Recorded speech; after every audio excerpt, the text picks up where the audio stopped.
Monday mornings at Ashford Dynamics were always busy. Employees hurried through the revolving glass doors carrying coffee cups, laptops, and phones already buzzing with meetings. For most people, the maintenance crew barely existed. They noticed the spotless marble floors, the polished windows, the perfectly working elevators, but rarely the people responsible for keeping everything running. Daniel Hayes preferred it that way. At 38 years old, he had learned that invisible people often live the quietest lives. His world wasn't built around billion-dollar meetings or corporate promotions. It revolved around one little girl, his 6-year-old daughter, Lily. Every morning began exactly the same. At 5:30, Daniel quietly climbed out of bed before Lily woke. He mixed pancake batter while coffee brewed. Lily insisted every Monday's pancakes had to be shaped like stars. They're lucky pancakes. She claimed they made school easier. Daniel never argued. As he carefully flipped another pancake, tiny footsteps echoed across the hallway. "Daddy." Lily appeared wearing oversized pajamas decorated with little astronauts. "You started without me. I thought you wanted extra sleep." She crossed her arms dramatically. "I wanted pancakes." Daniel laughed. "That's a much better reason. Breakfast wasn't fancy. Just pancakes. Fresh fruit. Orange juice." But Daniel made every meal feel special. Because after losing Lily's mother 3 years earlier, ordinary moments had become precious. Emma had been everything. Funny. Patient. The kind of person who remembered everyone's birthday. Cancer stole her slowly. When she finally passed away, Lily had asked one heartbreaking question. If Mommy loved me, why did she leave? Daniel hugged her until sunrise that night. And ever since then, he had made one silent promise. Lily would never doubt she was loved, even if he had to carry both parental roles alone. Before school each morning, Lily slipped a folded note into Daniel's lunchbox. Sometimes they were simple drawings. Sometimes tiny messages. That morning's note read, "Remember to smile today? Love, Lily." Daniel placed it carefully inside his wallet beside dozens of older notes.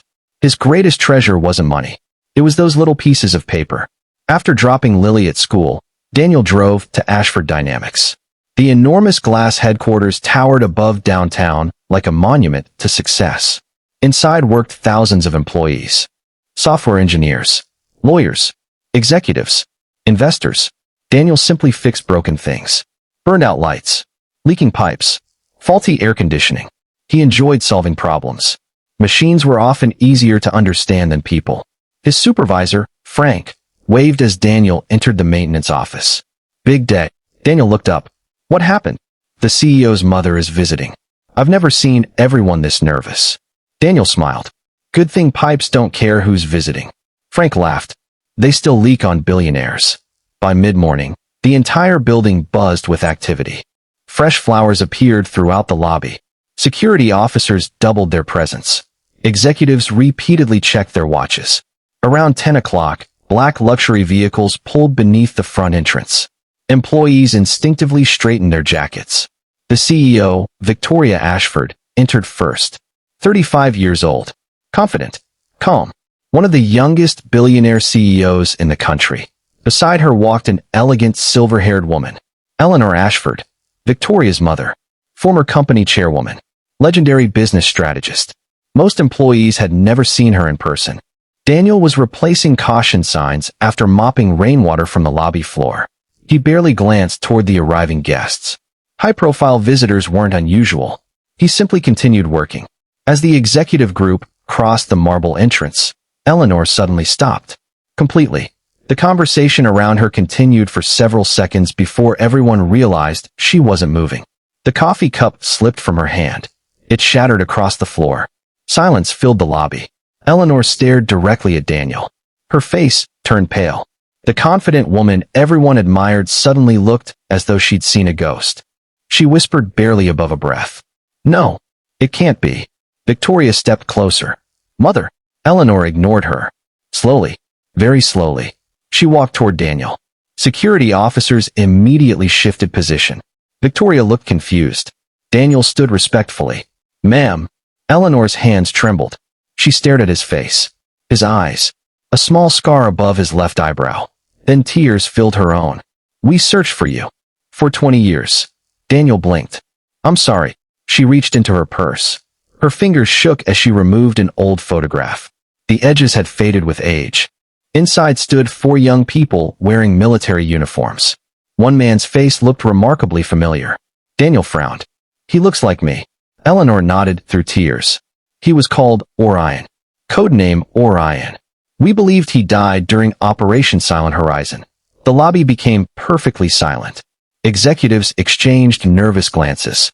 Victoria looked completely confused. Mother, what are you talking about? Eleanor never took her eyes off Daniel. I helped oversee humanitarian intelligence operations years ago. Very few people knew. Orion saved dozens of lives. Then disappeared. Daniel slowly shook his head. I think you've mistaken me for someone else. My name is Daniel Hayes. I've worked maintenance here for 4 years. I've never served in the military. Eleanor stared at him carefully, then quietly asked, Do you remember anything before the age of 18? Daniel hesitated. An uncomfortable feeling settled inside him. His childhood memories had always been strangely incomplete. He remembered growing up in foster care. He remembered moving between several homes. But almost nothing before age 12. Doctors once explained it away as trauma-related memory loss after an accident. He had accepted that explanation for years. I don't remember much. Eleanor closed her eyes, almost as though she had expected that answer. Victoria gently touched her mother's shoulder. We should continue upstairs. But Eleanor quietly replied, No, I've already spent 20 years waiting. I'm not walking away now. Daniel stood frozen. Part of him wanted to laugh at the obvious misunderstanding. Another part, the part he couldn't explain, kept staring at the faded photograph. Because the man called Orion wasn't merely similar. He looked almost exactly like Daniel. Same eyes, same scar, even the same calm expression. For the first time in years, Daniel found himself asking questions he had buried long ago. Who was he before foster care? Why did so much of his childhood remain missing? And why did the most powerful woman in the company look at him as though she had just found someone the world believed had died decades earlier? He had no idea that before the week was over, the answers would completely rewrite everything he believed about his past, and place both him and his daughter at the center of a secret that powerful people had tried to keep buried for more than 20 years. The lobby remained completely silent. No one seemed willing to move. Executives glanced nervously between Daniel Hayes and Eleanor Ashford, unsure whether they had just witnessed a misunderstanding or the beginning of something much bigger. Victoria Ashford gently guided her mother toward a private conference room. She looked back at Daniel. Mr. Hayes, would you please come with us? Daniel hesitated. I still have work to finish. Victoria gave a small, understanding smile. I think the work can wait. A few minutes later, the 4 of them sat inside the executive boardroom. For the first time since joining Ashford Dynamics, Daniel found himself on the opposite side of the polished oak table, the side normally reserved for billion-dollar decisions. He felt completely out of place. Eleanor slowly placed the old photograph on the table. This was taken 23 years ago. Daniel studied it again. The resemblance was undeniable. The man labeled Orion looked almost identical to him. Same dark hair, same eyes, even the small scar above the left eyebrow. Victoria finally spoke. Mother, please explain everything. Eleanor took a slow breath. Years ago, before Ashford Dynamics became the company it is today, your father and I quietly worked with government agencies developing emergency communication technology. The project was classified. It saved lives during humanitarian rescue operations. She pointed toward the photograph. Orion was one of the field operatives assigned to protect that technology. He wasn't just brilliant. He repeatedly risked his own life to rescue civilians. Daniel listened quietly. The story sounded impossible. Then, Eleanor continued. One mission went terribly wrong. The convoy was attacked. Several agents escaped. Orion disappeared. No body was ever recovered. The government declared him dead. She looked directly into Daniel's eyes. But I never believed it. Daniel slowly shook his head. I'm sorry. I don't remember any of this. Victoria leaned forward. What do you remember? Daniel thought carefully. Fragments. A hospital. A fire. Living with different foster families. I was told my parents died in an accident. I never questioned it. Eleanor quietly nodded. Memory loss after severe trauma isn't uncommon. She reached into another folder. Inside were fingerprint records recovered from the old operation. Would you allow us to compare them? Daniel looked uncertain. I don't know what any of this changes. It may change everything. An hour later, the company physician completed the comparison. The room fell silent again. The doctor carefully removed his glasses. The fingerprints match. There is a probability exceeding 99%. Mr. Daniel Hayes, you are the individual known as Orion. Daniel stared blankly. It isn't possible. I've lived an ordinary life. I fix broken pipes. I raise my daughter. I'm nobody. Eleanor smiled gently through tears. No, you became exactly who you were. A man who quietly helps others. When Lily opened her eyes, she smiled weakly. Daddy, you look scared. I was. She squeezed his fingers. I'm okay. Eleanor quietly watched from the doorway. For a long moment she said nothing. Then she whispered to Victoria. That's why I knew. Victoria looked confused. What do you mean? I recognized him. Not because of the scar. Because he looked at that child exactly the same way Orion once looked at every person he rescued. Several weeks passed. Government investigators reopened the decades-old files surrounding Operation Silent Horizon. Evidence confirmed that Orion had survived the attack, but suffered severe injuries and memory loss. A hospital clerical mistake had listed him as an unidentified survivor. Eventually, he entered the foster care system under a new identity. The classified project ended. Everyone assumed Orion had died. Life simply continued. Daniel declined every offer to return to intelligence work. I already have a purpose. Instead, he continued working at Ashford Dynamics. Only now, things looked very different. Victoria promoted him to Director of Emergency Preparedness, overseeing employee safety and crisis response. The position matched the instincts he had unknowingly carried his entire life. His office remained simple. He still walked through the building greeting maintenance workers by name. Still fixed small problems whenever he noticed them. Still carried Lily's handwritten notes inside his wallet. One afternoon Victoria entered his office. I've been meaning to ask, do you regret learning the truth? Daniel looked toward a photograph of Lily sitting on his desk, then smiled.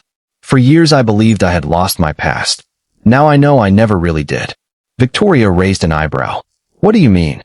I don't remember every mission. I don't remember every name. But I apparently spent my life protecting people. He looked around the office. I still do. The only difference is the uniform. Months later, Ashford Dynamics hosted its annual company celebration. Thousands of employees gathered in the headquarters atrium. Victoria stepped onto the stage. There is someone I'd like you all to recognize. Daniel looked uncomfortable immediately. He disliked attention. Victoria smiled. When Daniel Hayes joined this company, he believed he was simply applying for a maintenance position. What none of us realized was that we had unknowingly welcomed back a man history believed was lost. The audience applauded. Victoria continued. But titles don't define people. Codename Orion. Director. Janitor. Father.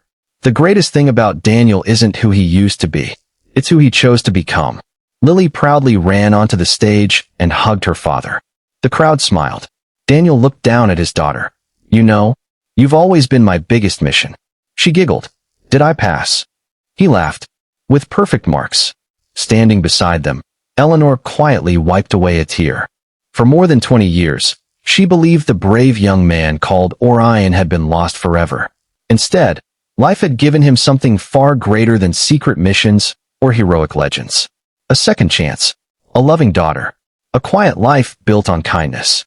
And the opportunity to prove that true heroes aren't remembered because of mysterious code names. They're remembered because, no matter where life takes them, they never stop choosing to protect the people they love.